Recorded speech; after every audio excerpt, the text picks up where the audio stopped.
মেয়ে হিসাবে আমাদের দায়িত্ব আছে। আমরা সাধারণত মনে করে থাকি ও পড়াশোনা করতেছে, ওর আবার কিসের দায়িত্ব।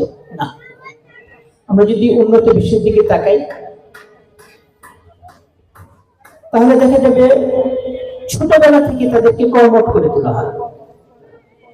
মায়ের হিসেবে আপনার দায়িত্ব হলো আপনার মেয়েকেও কর্মঠ হিসেবে গড়ে তোলা।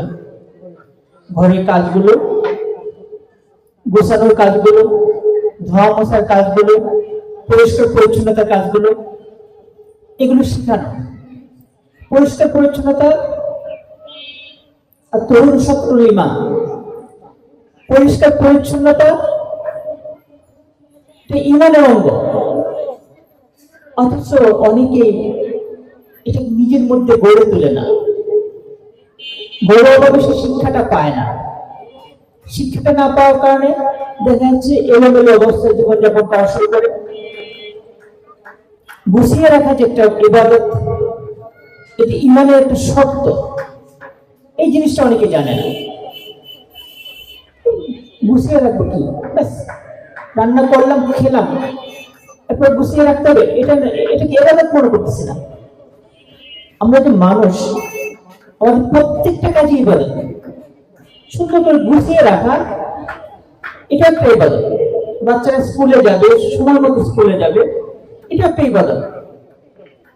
আপনি বলতে পারেন মাসে পড়লেই ইবাদত হবে, এরকম না। সে যখন শিক্ষা গ্রহণ করবে, প্রত্যেক শিক্ষা গ্রহণেই ইবাদত। এটা একটা সওয়াবের কাজ।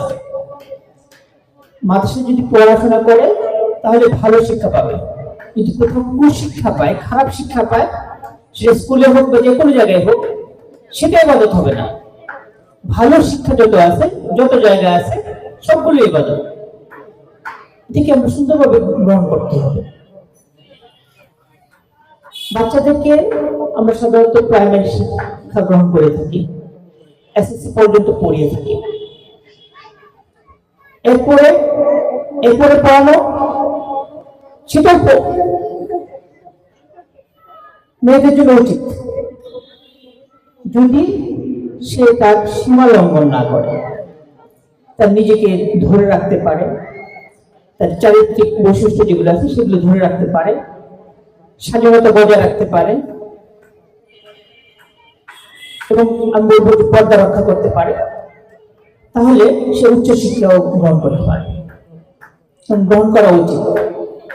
আমরা তো চাই কখনো যদি ডাক্তার দেখাতে কোনো মহিলা চান যে মহিলা ডাক্তারের কাছে দেখাবো, এবং ভালো মহিলা ডাক্তার, এই ভালো মহিলা ডাক্তার যদি আমি চাই, তাহলে তাকে উচ্চশিক্ষা শিক্ষিত করতে হবে। আমি তাদেরকে উদ্বুদ্ধ করবো ওইভাবে সে নিজেকে যেন বিকিয়ে না দেয়, নিজেকে যেন ধরে রাখে, নিজের চরিত্র, আখলাক সবগুলো যেন ঠিক রেখে সে উচ্চশিক্ষা গ্রহণ করে। আমার একটা স্মৃতি মনে পড়ে গেল। আমি পাকিস্তানে গিয়েছিলাম 2006 সালে। তখন আমাদের শরীরে একটা প্রোগ্রামের আয়োজন করা হলো। ওখানে দেখলাম 90% মেয়ে বোরকা পরা। University program, Punjab university program, সেখানে এতগুলো মেয়ে বোরকা পরে ক্লাস করতে আসছে, প্রোগ্রামে এসেছে, দেখে আশ্চর্য হয়েছিলাম। তখনকার সময় 2006 সালের কথা বলছি, বাংলাদেশে এত বোরকা ছিল না, এত বোরকা পরা মহিলা, এত বোরকা পরিহিত ছাত্রী দেখা যেত না। আলহামদুলিল্লাহ আমাদের মধ্যে অনেক পরিবর্তন এসেছে। সেদিন দোয়া করেছিলাম আমাদের দেশেও যদি এরকম পরিবর্তন হতো। আলহামদুলিল্লাহ আল্লাহ তাআলা কবুল করেছে। এখন প্রচুর মেয়ে দেখা যায় যারা ঢাকা ভার্সিটিতে পড়ে। অনেক ডিপার্টমেন্টে আছে যে 100% মেয়ে পর্দা করে, কোন ডিপার্টমেন্টে 80% মেয়ে পর্দা করে, কোন ডিপার্টমেন্টে 70% করে, কোন ডিপার্টমেন্টে আছে বোরকা পরে যাচ্ছে, 50% মেয়ে বোরকা পরে যাচ্ছে। এই যে বোরকা পরে যাওয়াটা, এটা কিন্তু আমাদের একটা অগ্রগতি, যে উচ্চ শিক্ষা গ্রহণ করবে পাশাপাশি সে নিজের শালীনতা, নিজের পর্দাকুশিতার বিষয়টা খেয়াল রাখবে, দেখে তারপরে এগিয়ে যাবে।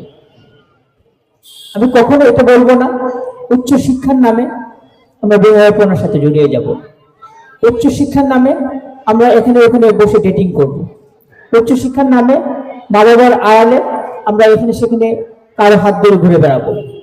এটা কখনো আমরা সাপোর্ট করব না। উচ্চ শিক্ষা গ্রহণ করতে হবে নিজের নীতি, নৈতিকতা, চরিত্র সব ঠিক রেখে। যদি ভালো পর্যায়ে আমরা কিছু ছেলেদেরকে, কিছু মেয়েদেরকে আমরা পাঠাতে পারি, ভালো শিক্ষিত হয়, তাহলে তারাই দেশের দায়িত্ব নিতে পারবে, তারাই ইসলামের প্রতিনিধিত্ব করতে পারবে, তারাই মানুষ হিসেবে, যে আল্লাহ তাআলার খলিফা হিসেবে যে দায়িত্ব আছে সেই দায়িত্ব পালন করতে পারবে। আমরা চাই আমাদের সন্তান যারা আছে তাদেরকে সেভাবে গড়ে তুলি। মাদ্রাসায় পড়ার ব্যাপারে আমি বলবো, কোরআন মাদ্রাসা বিশেষ করে এক সময় আমাদের দেশে ছিল যে কোরআন মাদ্রাসায় পড়ানো যাবে না মেয়েদেরকে, ছেলেরা পড়তে পারবে, মেয়েরা পড়তে পারবে না। কেন?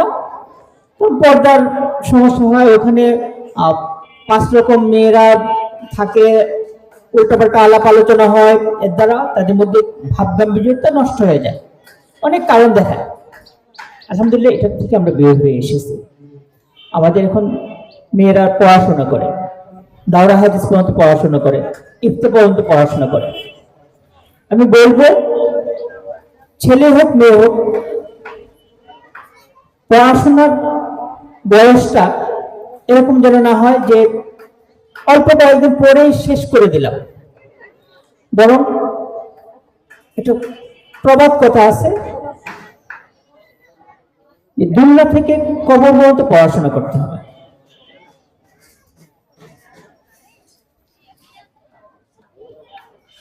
মিনাল মাহদি ইলাল লাহাদ, দুনিয়া থেকে কবর পর্যন্ত পড়াশোনা করতে হবে। আমরা যারা পুরুষ আছি, মহিলা আছি, আমরা আমাদের দায়িত্বের মধ্যে রাখবো আমরা প্রতিদিন কমপক্ষে 2 পৃষ্ঠা, প্রতিদিন কমপক্ষে যেন 2 পৃষ্ঠা ধর্মীয় বই থেকে পড়তে পারি। সেটা কোরআন থেকে হোক, কোরআন তর্জমা তাফসীর, হাদিস থেকে হোক, ফিকা থেকে হোক, অথবা মনীষীদের জীবনী থেকে হোক, সাহাবাদের জীবনী থেকে হোক, অথবা কোনো ব্যক্তির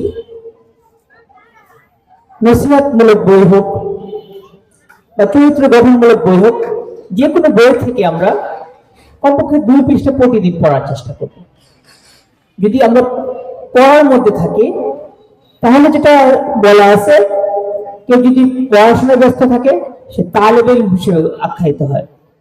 আর যে তালেবে ইলম, যে শিক্ষার্থী, সে যদি মারা যায় তাহলে সে শিক্ষার্থী সে মারা যাবে এবং আশা করা যায় তার হিসাব আল্লাহ তাআলা সহজ করে দিবেন। আমরা প্রতিদিন শিক্ষার জন্য চেষ্টা করব।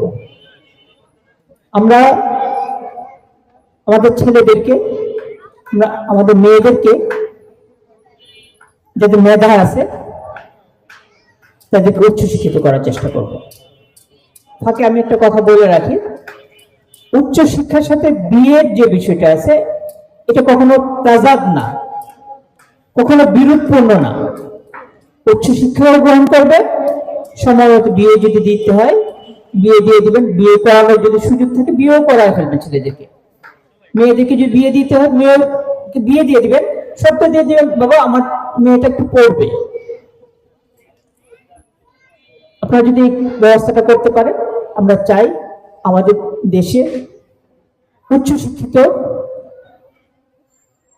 ছেলে, উচ্চশিক্ষিত মেয়ে, তাদের সংখ্যা বাড়ুক, মানুষ হিসেবে ভালো মানুষের সংখ্যা বাড়ুক।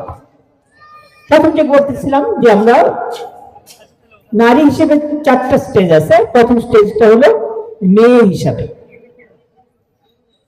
দ্বিতীয় স্টেজে বিষয়টা আছে সেটা হলো একটা মেয়ে একসময় শুধু মেয়েই থাকে না, বাবার মেয়ে থাকে না, আরো কয়েকজন সন্তান যখন হয় তখন বোন হিসেবে সে দায়িত্ব পালন করে। বোন হিসেবেও আমাদের অনেক দায়িত্ব, সামাজিকভাবে বোনের অনেক দায়িত্ব আছে। আমরা যদি এরকম মনে করি যে আমার ভাইটা বা আমার বোনটা বা আমার পরিবারের যারা আছে তারা এইভাবে সেভাবে চলুক, তাহলে চলবে। কিন্তু আমরা যদি এরকম মনে করি যে আমার ভাই সে কোথায় যায়, আমার ভাই সে কি করে, আমার ভাই কার সাথে মিশে, তার যে মোবাইলটা আছে সেই মোবাইলে কি কি ছবি বা কি কি জিনিস সেভ করা আছে, সে যে ইউটিউবে ঢোকে, সে যে ফেসবুক চালায়, সে কি কি চালায়, সে কি কি দেখে, এই জিনিসগুলো দেখার দায়িত্ব মায়ের, এই জিনিসগুলো দেখার দায়িত্ব বোনের। আমি বলবো কিন্তু ভালো মানুষ যদি আমি চাই তাহলে তাকে কিন্তু একটু দেখে শুনে রাখতে হবে, কারণ আমাদের পিছনে কিন্তু শয়তান লেগে আছে। শয়তান চায় আমাদেরকে পথভ্রষ্ট করতে, গুমরাহির দিকে নিয়ে যেতে, অন্ধকারের দিকে নিয়ে যেতে চায়। এই শয়তান থেকে যদি আমি বাঁচতে চাই তাহলে আমি একা চাইলে বাঁচতে পারবো না, কারণ দরজা বন্ধ করে দিলে যা মন চায় আমি দেখতে পারতেছি, যা মন চায় আমি শুনতে পারতেছি, অনেক কিছু করতে পারতেছি। যদি আমার অভিভাবক মা, বাবা, বোন ওনারা যদি সচেতন থাকেন তাহলে ওনারা আমাদেরকে গাইড করবেন, না না বাবা এটা তো ঠিক না, ভাইয়া এটা ঠিক না, তুমি এটা ঠিক করতেছো না, আচ্ছা এগুলো করেছো আর সাবধান করবা না, এটা খারাপ সাইড। এগুলো যদি আমরা সতর্ক করতে পারি তাহলে আমরা ইনশাআল্লাহ ভালো মানুষ পাবো। স্ত্রী হিসেবে যে দায়িত্ব বলার কথা এটা আমরা অনেক শুনেছি, অনেক শুনবো। মা হিসেবে যে আমি বলবো আমরা যেন আমাদের সন্তানদেরকে বড় বড় মনীষীদের জীবনী শোনাই। বড় বড় মনীষী যারা আছে তাদের যে স্বপ্ন ছিল সেই স্বপ্নের কথা বলি। সাহাবায়ে কেরাম যে কাজ করেছেন, বিপ্লবীরা যে সমস্ত কাজ করেছেন, সেনাপতিরা যে সমস্ত কাজ করেছেন, মুহাদ্দিসরা যে সমস্ত অধ্যয়ন করেছেন, মুফাসসিররা যে সমস্ত পড়াশোনা করেছেন, সেই কথাগুলো যেন আমরা শোনাই, আমরা যেন তাদের স্বপ্ন দেখাই। আমাদের সন্তানদেরকে অনেক বড় করে তুলতে হবে।